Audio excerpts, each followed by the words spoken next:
right now, thanks to the intelligence and the weaponry provided by the United States and NATO, Ukraine is killing Russians.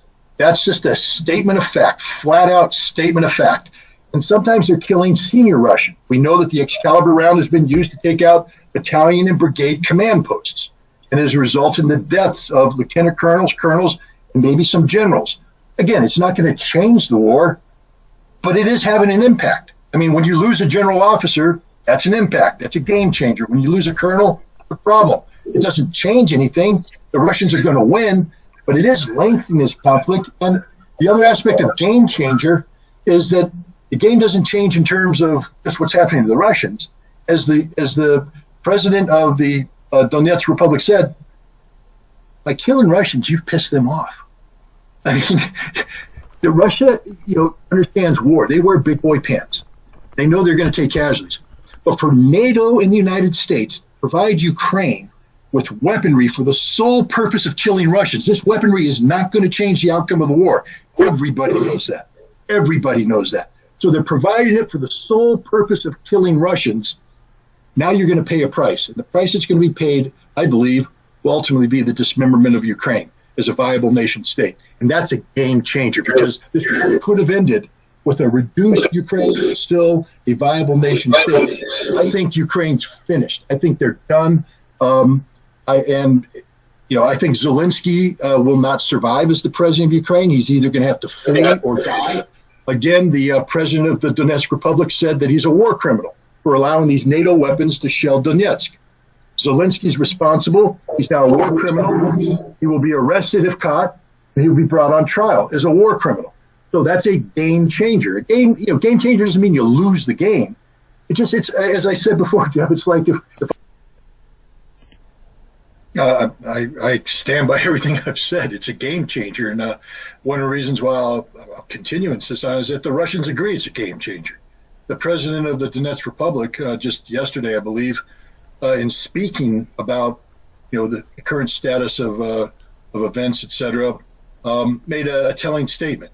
He said, because Ukraine has received and asked for and received heavy weapons from NATO, and that these weapons have made it to the front lines and are killing Russians and DNR troops and LNR troops, this war will not stop. The special military operation will not stop once we reclaim our borders. But we are now compelled to move on. He also said that this moving on will include the seizure of Odessa, implying that had Ukraine not received these heavy weapons, that Odessa may not have been on the agenda. My point is, none of this means that Ukraine is winning or that Russia is losing, but it is literally a game changer. The game has changed. All right, anyway, let's get to it. So we're with Scott Ritter and Larry Johnson. Larry Johnson is a former CIA analyst. He then went on to work at the State Department, specializing in counterterrorism. And he is the founder of Berg Associates, which is a consulting firm of sorts. Probably are familiar with that, but why don't you just start by saying hello, Larry, and what is Berg Associates exactly?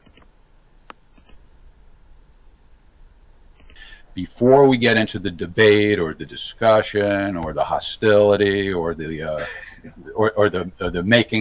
make-up sex or whatever it might be, wherever it might go, can I ask each of you to spend 2 minutes or less giving us the latest in Ukraine as you know it to be? Would that be all right? Can we start with you, Scott? How about that? 2 minutes or less. Yes. Russia's winning. Ukraine's losing. NATO's embarrassed. United States is humiliated. This fight is going to take longer than many people anticipated. And the consequences of Russia's victory is going to be extremely dire for Ukraine and equally dire for NATO and the United States. And I think will set in motion a chain of events that will ultimately alter the geopolitical reality of the world as we know it today. Wow, you stuck to the time limit. What a pro you are. Larry, I will now make the same request of you, kind sir. Basically what he said. The only let's call it different point of opinion, and I'm not sure what I'm not sure how long it will go on, because the Russia's ability, what it's achieved in grinding so far, gets down to a question I don't have the answer to, and we'll discuss it later, whether or not Russia is the supported commander in this operation, or whether Russia is the supporting commander with respect to Donetsk and Luhansk. But against this, the Western economies are collapsing. They're going to collapse. This notion that an inflation fueled by printing too much money ignores all the shortages that are cropping up in the supply streams. It's going to be devastating to the West. We're not going to be able to lend a dime to Ukraine, I think, within 6 months. Okay, great. And let's just... The global economic shift. Economies ranked by projected GDP. The world economy continues to grow and is expected to soar past $100 trillion this year, 2022. By 2035, the world's GDP will double, and China is likely to become the largest economy by 2030.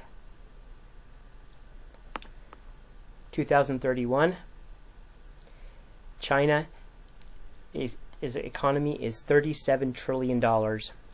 America's economy is $33.4 trillion.